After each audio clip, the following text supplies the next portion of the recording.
আসসালামু আলাইকুম বন্ধুরা। আজ মনটা খুব খারাপ।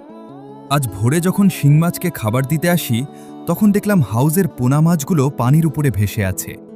সত্যি বলতে তখন বিষয়টাকে খুব একটা গুরুত্ব দিইনি। ভেবেছিলাম হয়তো সাধারণ কোনো বিষয়। কিন্তু মাত্র 1 ঘন্টা পরেই দেখলাম আমার এই সুন্দর আমেরিকান রুই মাছটি মারা গেছে।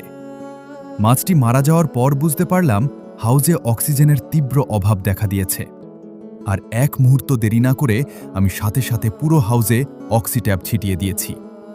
এর পাশাপাশি মোটর ছেড়ে দিয়েছি যাতে ঝর্ণার মতো পানি পড়ে কৃত্রিম অক্সিজেন তৈরি হয়।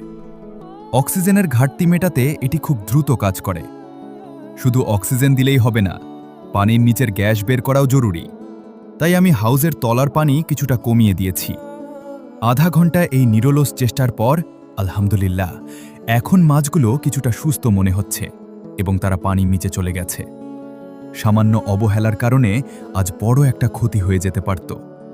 খামারি ভাইদের উদ্দেশ্যে একটা কথাই বলবো, ভোরবেলা মাছ যদি উপরে ভেসে থাকে তবে সেটাকে কখনোই হালকাভাবে নেবেন না।